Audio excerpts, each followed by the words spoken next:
So for those of you who have seen my videos before, you'll know that I was in foster care. You'll also know that prior to me being in foster care, I was homeless for nearly a year. And I've also always said that social services knew I was homeless and did nothing about it. A lot of people ask me, did I sue social services? And yes, I did. It's not something I want to go into at the moment just because I find it very difficult to talk about. It's a very hard, long process and the rewards weren't that great. And by that, I mean it really messed up my mental health for a long time. I didn't get a large amount of money either because I settled. I made the mistake of settling and not going to court. I didn't go to court because it was making me so. Anyway, you'll also know if you watch my videos, I have my foster care records. The documents I have right here are mainly emails or contact from professionals to social services letting them know I was homeless. These are just half of them. So these are all sort of concerns that professionals raised, which social services still did nothing about. I will also read out social services' response to these professionals when they were letting them know I was in danger. Let's begin. My mum kicked me out just after I turned 15. At the time, I had a boyfriend who was 18.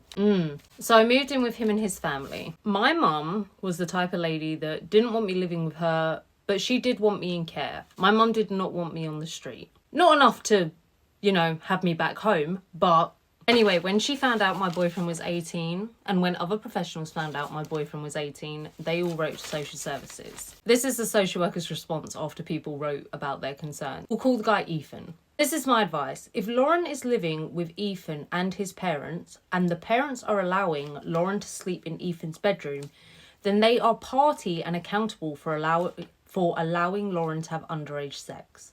If Lauren is staying there in another bedroom, that's fine. They're doing nothing wrong. Even if there is suspicion that they both may be having sex together, as there is no evidence, nothing can be done about it. Lauren would have to report this to the police and be prepared to make a charge against him, which I don't think she will. Blank said social services can seek an order, but it's unlikely they will. This was written by a social worker. That's a blanked out social worker's name. They actually made a visit to the house. Ethan's mum said we're not sharing the same bed because, of course, she then gets in trouble for allowing underage sex. Social services left without asking to see me. This was 3 months later. Me and my boyfriend had broken up and obviously I wasn't living there anymore. I was now living with a girl called Shannon. She was also 18 and we were living with her mum as well. A social worker was already involved with their family because of issues within their home. So this is written from Shannon's social worker to my social worker. To whom it may concern, I have been supporting a family in Croydon. During our last meeting, it has been brought to my attention by the mother that her daughter has been letting her friend Lauren, a 15-year-old child, stay at their house because she has been made homeless by her parent. I was further told this girl's family has an allocated social worker who have said she would have to wait until she is 16 until she can get a service, i.e. her accommodation. Please can you investigate to ensure that this family is receiving the support they are entitled to. To this day, I've never seen the response to this email. Part 2. So a lot of you know that when I was under the age of 16, I got in trouble with the police a few times and I've explained 1 or 2 of those things. One of the things that I've never told anyone was criminal damage. The reason I was charged with criminal damage is me and my mother had gotten in an argument and I had smashed a drinking glass against the wall. She called the police and I was charged with criminal damage. So I was already part of the youth offending team. I got a 6-month referral order for that criminal damage. This is the letter that the youth offending team officer that I had wrote to social services. I'm going to paraphrase, by the way, because I can't read all of this out. My name is blank blank. I am a social worker at youth offending team. I am currently the allocated worker for Lauren, who recently received a referral order at the youth court. As part of my assessment, I have completed a mental health screening questionnaire with Lauren, which has raised a number of concerns in relation to her mental health. Lauren tells me that she sometimes has panic attacks and often feels worried or scared for long periods of time. Lauren states she often feels paranoid about things that might happen in the future, such as dying, being or the world ending. I don't remember that. Lauren also says she has strong memories, although not flashbacks, of past upsetting events. Lauren also disclosed that she has SH'd on 1 occasion in the past. However, this is not an ongoing issue for her. In addition to the above, Lauren also stated that she's worried she's eating unhealthily and she has been shoplifting as a way of eating. I'm not done reading the complaints, by the way, but I don't want this video to get too confusing, so I will read out social services response now. Their response throughout this whole thing to every professional that would raise concerns about me, social services response was always that as I had a mum and a dad, I should be living with them. Social services took 6 months to assess whether I should live with my father or not. I hadn't lived with my father since he'd left when I was 5 years old, so I hadn't really seen my dad over the last 10 years, but they were still like, well, Lauren can go and live with him. They finally assessed my dad and then acknowledged that I couldn't live with him because he was an alcoholic. He was unemployed, completely dependent on his new girlfriend, and my dad even said, I don't want Lauren here because it could ruin my relationship. So they were saying I should live with both my parents because I could be there. They then also in this letter, due to the neglect being demonstrated by yourself and Mr. my parents' surname, the local authority will consider Lauren to be subject to a child protection plan under the category of neglect. They never did that. That's how I slipped through the net. I was never put on a child protection plan. Basically, social services were refusing to take care of me and my parents were refusing to take care of me. And I completely slipped through the net. But here's back to more complaints. This complaint was written by my head teacher. I had no idea my head teacher even knew my situation until I got my files. Like I said, I thought my teachers would just assume that I was bunking and being stupid. It turns out my head teacher knew everything that was going on and was keeping up to date with social services and my mum. My head teacher said, I need to reiterate to you at the moment that I believe Lauren's situation to be acute and that she is a child at severe risk. We currently have no real idea of her precise location nor of the company she is keeping. For a child of 15, I believe this to be unacceptable. I made my concerns clear at the meeting. They had a meeting and I didn't even know. That we had together on Tuesday, and I look forward to these robust concerns being reflected in the minutes of the meeting. At present, the response of social services seems to be one of vacillation. After this meeting, I then found out that Lauren has been staying in Brixton with a 20-year-old man. I've spoken about this, so I was living with this guy at this point. When I raised this with you this morning, you merely said that you were unwilling to discuss the matter. God forbid that anything serious should befall Lauren whilst living in Brixton around people who none of us have any real knowledge of. My impression is that you feel social services is doing all it can to step into this young, vulnerable girl's situation to provide intervention and help.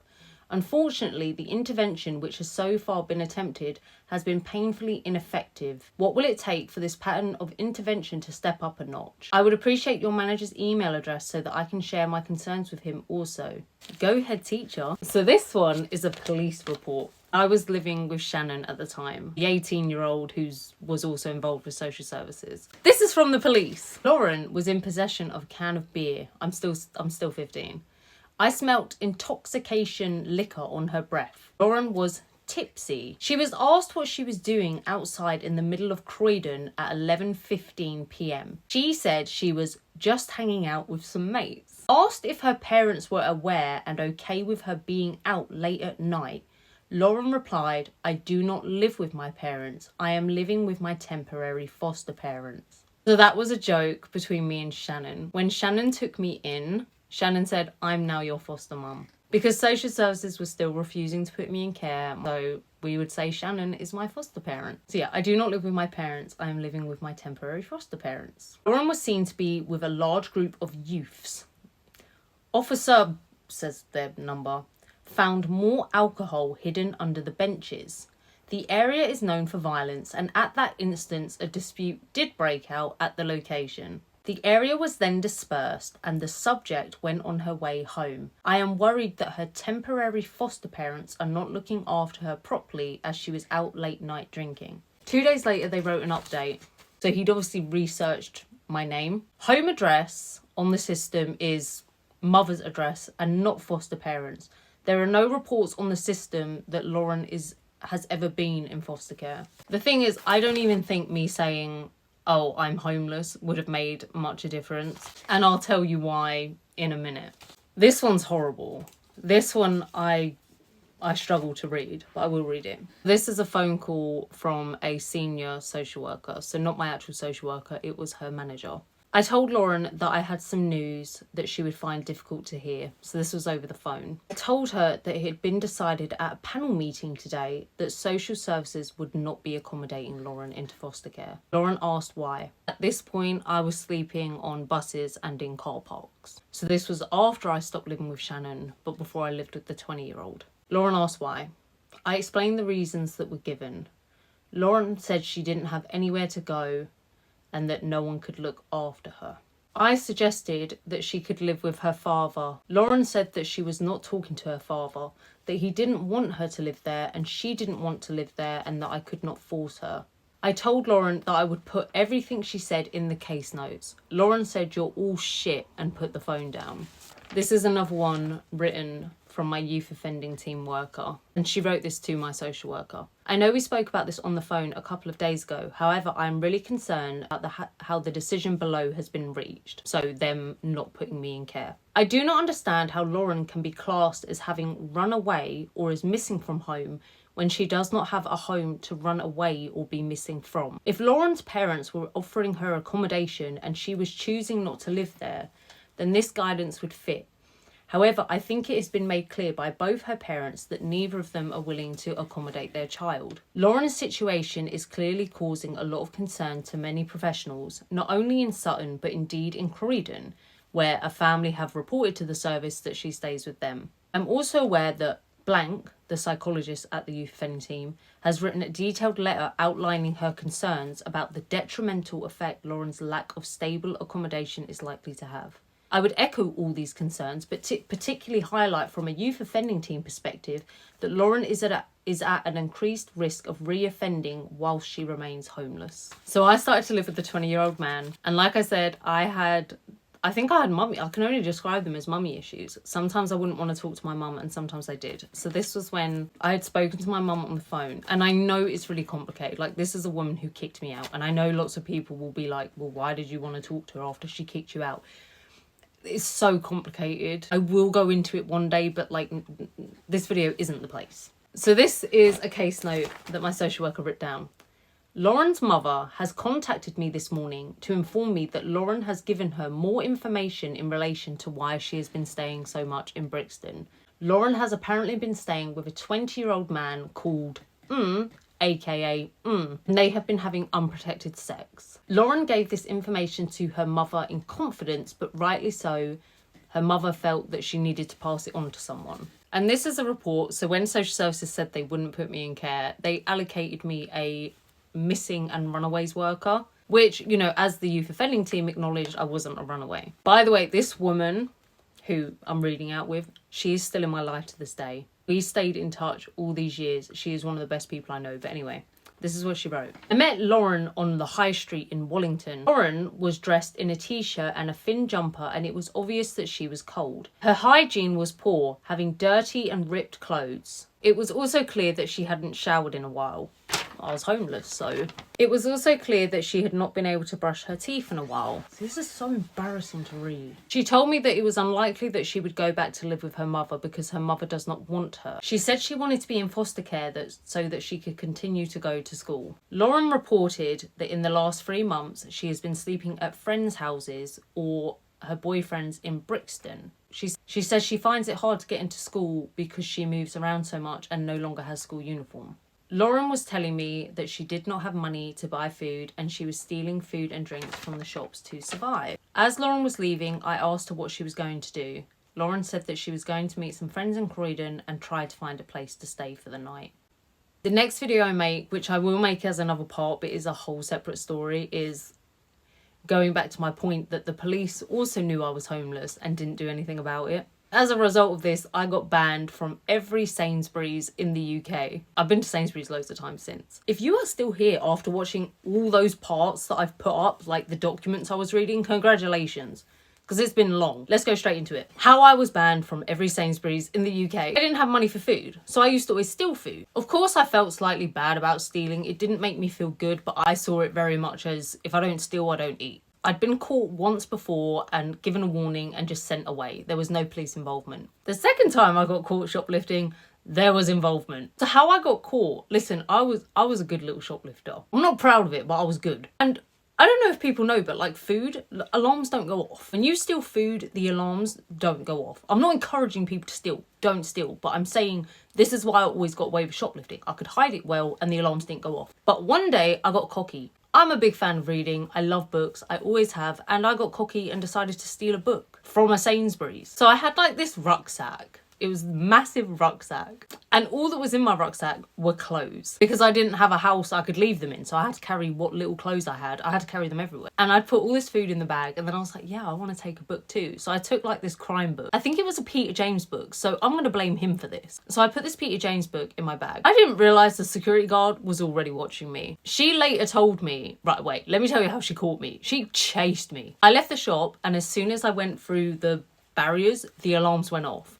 I turned to see if anyone was coming up to me and this big burly security woman was like running at me. For about 2 seconds I considered running, but then I thought, listen, she's gonna catch me. Like, this woman was fast. She's gonna catch me, and when she catches me, she's gonna knock me over. This is a big muscly lady. So I didn't even try and run. She grabbed me by the arm and she took me around the back. It was like through these big double doors, like the back of Sainsbury's, the warehousey bit. She didn't touch my bag. She was like, I'm not allowed to touch it. I have to wait for the police. So I'm just sitting there like in silence, like sort of like, okay, I'm in trouble now. Like. I say like a lot. When the police got there, they just took my rucksack and emptied it all out. And all that came out were these clothes, food, and the book. The police were then like, okay, we need to arrest you, but first we need to contact your mum. And I was like, I don't live with my mum. Why do you need to contact her? And long story short, what it was is when you arrest a minor, because I was, you know, still under the age of, well, I was 15, so yeah. When you arrest a minor, obviously it's different to when you arrest an adult, but one of the differences, if you get arrested when you're like 20, when you're released from the police station, you are just released. You're gone. When you arrest a minor, you aren't just allowed to let a minor leave the police station. So if you're interviewing a 15-year-old and decide to release that 15-year-old, you can't just let them out onto the street. They have to have an adult or a guardian come and get them. So they were like, that's why we want to speak to your mum so that she can pick you up from the police station. I was like, okay, good luck with that. I gave them my mum's number. They rung her. She answered straight away. They told her what I'd done and she said, oh dear, that's not good. It's not good she did that. And they were like, okay, yeah, so we're going to arrest her. So can you pick her up? And my mum was just like, no. To this day, my mum swears that the reason she refused to pick me up was because she knew this rule about not releasing minors. She swears by it. She swears, the reason I refused to pick you up, Lauren, is because I knew they wouldn't arrest you if I couldn't pick you up. I don't know if I believe that. I don't know if my mum's that smart enough to know that, but let's just believe her. So she'd refused to pick me up. The police then ring social services. Social services refused to pick me up. There's no one who can pick me up. So long story short, the police had to let me go. They couldn't charge me. The shop could, and like I said, the shop banned, they said I was banned from every Sainsbury's. I had to stand there while they had like this camera on the ceiling. And they said like, you need to stand. I had to stand up and they were like, just stare into the camera on the ceiling. And then apparently there was some guy in a room like taking a picture of me to like ban me forever. I've been to Sainsbury's so many times since. I'm pretty sure I went to Sainsbury's the next week and stole from there again. I don't know. Anyway, and the police, they know I don't live with my mum. They know I'm not under social services. And all the police could do, they just helped me pack my bag again. They let me keep some of the food. When they were packing my clothes away, one of the police officers was putting the food in my bag as well. On one hand, I'm real grateful for that. On the other hand, I needed more than that. And then they escorted me out of this Sainsbury's, stayed with me at the bus stop, because there was a bus stop directly outside the shop. They stayed with me at the bus stop until I got on the bus. And then that was it. Now, at the time, I was just thinking, great, I've just got away with this. But in hindsight, that weren't good. That's such a, like, what kind of loophole is that? And here's the ironic thing. So after that, I felt invincible. I thought to myself, I can just steal whenever I want and there's no punishment. I will either get caught and can't get in any trouble for it, or someone will have to actually take responsibility for me. The ironic part is I never got caught again. I never got caught shoplifting again. And I was put in care, I think it was like 3 months later.